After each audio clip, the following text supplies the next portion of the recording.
Добро вечер од Вашингтон. Ова е ТВ журналот на Гласот на Америка на македонски јазик Newsflash. Јас сум Лилица Китановска. Прв ден на работа за американскиот председател Барак Обама. Со што прво се зафаќа, ќе ви кажеме веднаш на почетокот, а ќе се навратиме и на сенокешната забава во Вашингтон. Еден ден по преземањето на функцијата, 44-тиот американски председател денес се среќава со својот економски тим. Ке се разговара за начинот да се помогне на економијата, а подоцна ке се состане со врвните армиски представници со кои ќе дискутира за војните во Ирак и во Авганистан.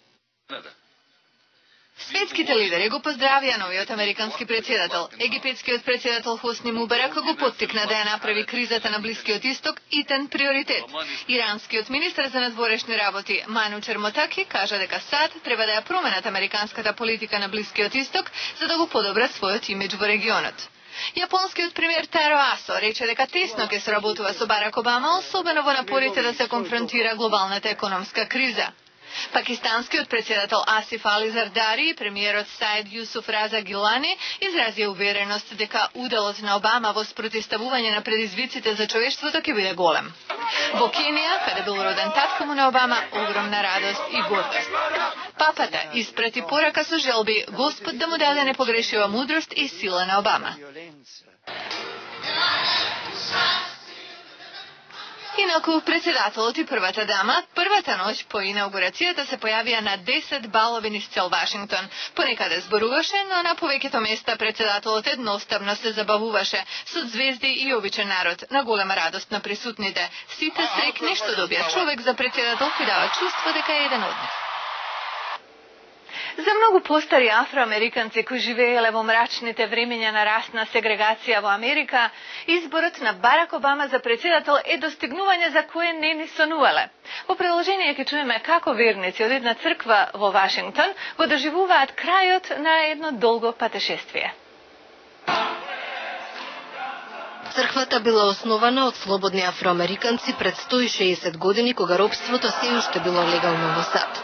Тука дури имало и пазар каде црците се продавале како робови. Се верува дека црквата била една од станиците на тајната рута за шверцување луѓе, позната како подземна железница, што им помогна на многу робови да избегаат на слобода во американскиот север. 100 години откако е укинато робството, афроамериканците се уште се борат за еднаквост. Отпорот на белците за интеграција понекогаш бил брутален.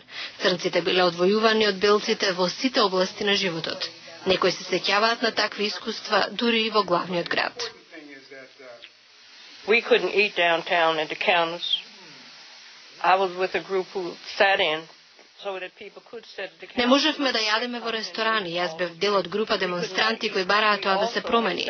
Имаше и одделни киносали, не можевме да бидеме заедно со белците.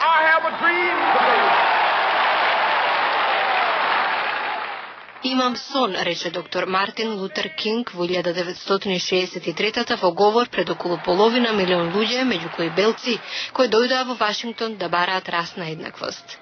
Но дури и за оние кои го проследиле говорот, тој сон се чинел невозможен. Никогаш не помислував дека црнец може да стане председател. Никогаш не сонував за такво нешто, дури и не зборував, затоа што знаев дека никогаш нема да се случи. Изборот на првиот афроамериканец за председател на САД донесе многу радост и гордост. Меѓу членовите на оваа група има чувство дека живеат историски момент на вистински промени во земјата. Не само во поширокото општество, туку и меѓу афроамериканците. Ништо веќе нема да биде исто. Времето ќе се дели на пред Обама и после Обама. За Елейн Нортон, Обама представува нова порака од Америка до светот. Тие гледаат да видат дали го правиме тоа што го велиме. За прв пат има вистинско значење реченицата "Ова е Америка, земја на слободата, можеш да постигнеш се што сакаш". За прв пат. Пасторот Терел вели дека сега вратата е отворена за црците и од тука натаму небото е границата.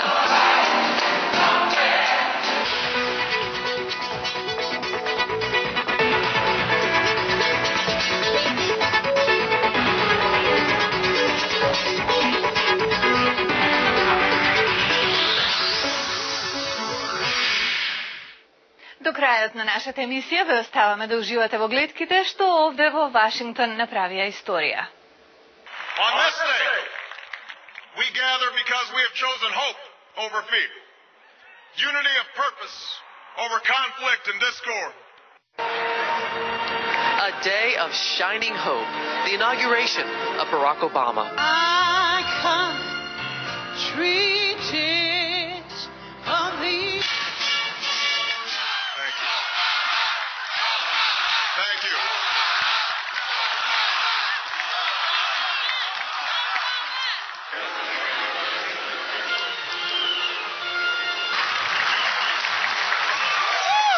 So help you God. So help me God. Congratulations, Mr. President.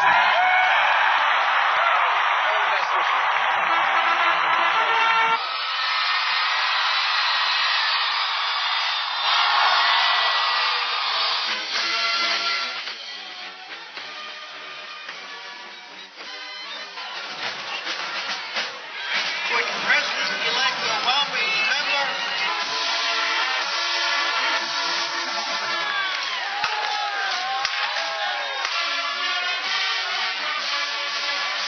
He has inspired all of us. So come on, America, everybody. Let's get up and do this thing. Out here 6.5 hours, but it doesn't even matter. My feet are cold, but my heart is warm.